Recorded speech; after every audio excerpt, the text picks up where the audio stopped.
Glamour और चकाचौंध की दुनिया बहुत अजीब होती है। यहाँ उगते सूरज को सलाम किया जाता है और डूबते सूरज को हर कोई भुला देता है। कुछ ऐसा ही एक्ट्रेस परवीन बॉबी के साथ भी हुआ। वहीं परवीन बॉबी, जो टाइम मैगजीन के कवर पर फीचर होने वाली पहली बॉलीवुड एक्ट्रेस रही। परवीन बॉबी ने 70 और 80 के दशक में फिल्मी दुनिया में तहलका मचाकर रख दिया था। एक जमाने की सबसे खूबसूरत और बोल्ड एक्ट्रेस परवीन बॉबी की आज 70वीं बर्थ एनिवर्सरी है। वो अपने दौर की सबसे ज्यादा फीस हासिल करने वाली हीरोइनों में से एक है। लेकिन दुर्भाग्य की बात यह है कि जिस एक्ट्रेस को स्टारडम के चरम पर पहुंचने पर पूरी फिल्म इंडस्ट्री ने पूजा, उसी एक्ट्रेस को उसके दुख भरे दिनों में भुला दिया गया। परवीन बॉबी से उनके आखिरी दिनों में परिवार तो क्या, बॉलीवुड ने भी दूरियां बना ली थी। जिन्हें अपना समझा वो भी उनके साथ नहीं थे। परवीन बॉबी की 20 जनवरी 2005 में मौत हो गई। तब वो 50 साल की थी। बताया जाता है कि परवीन बॉबी डायबिटीज से पीड़ित थी और उन्हें पैरानॉइड शिज़ोफ्रेनिया नाम की बीमारी थी। इस वजह से परवीन बॉबी कई लोगों को अपनी जान का दुश्मन समझने लगी थी। वो अमिताभ बच्चन और यहाँ तक कि प्रिंस चार्ल्स को भी इन्हीं नजरों से देखती थी। उनका कहना था कि वो लोग उन्हें मार डालेंगे। परवीन बॉबी की हालत दिन ब दिन बिगड़ती चली गई।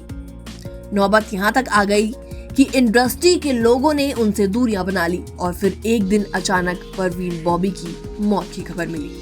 वो 20 जनवरी की बात है। परवीन बॉबी जुहू, मुंबई की एज रिवेरा बिल्डिंग में 7वीं मंजिल पर रहती थी।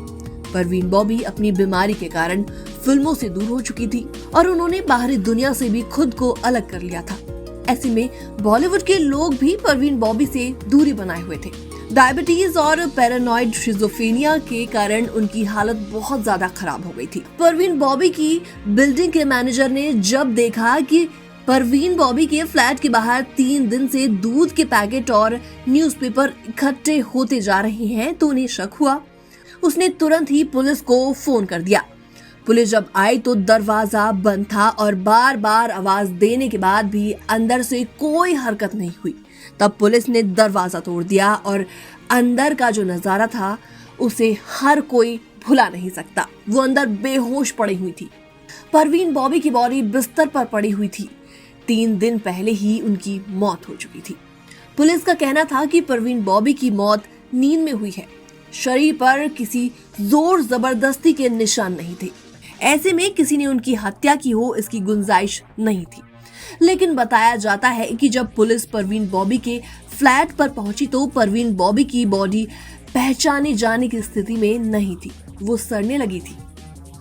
परवीन बॉबी की बिल्डिंग के आसपास भारी भीड़ जमा हुई थी। किसी को यकीन ही नहीं हो रहा था कि परवीन बॉबी अब इस दुनिया को छोड़कर चली गई।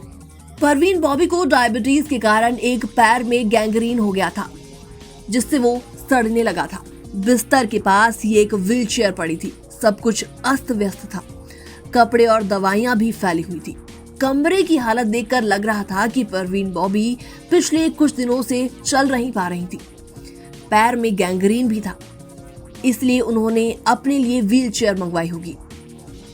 परवीन बॉबी की बॉडी को तुरंत ही पोस्टमार्टम के लिए भेज दिया गया। उनका पोस्टमार्टम कपूर हॉस्पिटल में किया गया। पोस्टमार्टम रिपोर्ट के मुताबिक परवीन बॉबी के पेट में खाने का कण भी नहीं मिला। यानी परवीन बॉबी ने मौत से 2-3 दिन पहले से ही खाना पीना छोड़ दिया था। वो बिल्कुल भूखी थी, लेकिन उनके शरीर में कुछ अल्कोहल जरूर मिला था। रिपोर्ट्स के मुताबिक परवीन बॉबी की मौत भूख और डायबिटीज के कारण हुई थी। 3 दिन से कुछ न खाने पीने की वजह से परवीन बॉबी के शरीर के कई अंगों ने काम करना बंद कर दिया था और उनकी मौत हो गई। दुर्गति देखिए। बताया जाता है कि परवीन बॉबी की उनके परिवार ने कोई खोज खबर नहीं ली। यहाँ तक कि हॉस्पिटल में भी पोस्टमार्टम के समय या बाद में बॉडी लेने परवीन बॉबी के परिवार से कोई नहीं आया। तब महेश भट्ट पहुंचे और उन्होंने ही परवीन बॉबी के अंतिम संस्कार में मदद की। परवीन बॉबी तो चली गई, लेकिन उनके पीछे वो काफी संपत्ति छोड़ गई थी, जिसे महाराष्ट्र के राज्य महाप्रशासक ने अपने संरक्षण में ले लिया। तभी परवीन बॉबी की संपत्ति पर कुछ लोगों ने अपना हक जताना शुरू कर दिया। ये वो लोग थे जो खुद को परवीन बॉबी का दूर का रिश्तेदार बता रहे थे। जब परवीन बॉबी जिंदा थी तो परिवार ने खोज खबर नहीं ली और लाश तक लेने नहीं पहुंचे, पर बाद में एक्ट्रेस की प्रॉपर्टी लेने जरूर पहुंच गए। परवीन बॉबी की संपत्ति पर विवाद बढ़ गया और ये मुंबई हाई कोर्ट तक चला गया। लेकिन बाद में कोर्ट ने परवीन बॉबी की संपत्ति पर फैसला सुनाया। फैसले के मुताबिक परवीन बॉबी की संपत्ति के 3 हिस्से किए गए। 70% हिस्सा गरीबों के लिए, 20% हिस्सा परवीन के मामा मुराद खान बीबी को और 10% हिस्सा गरीब ईसाई बच्चों को दिया गया।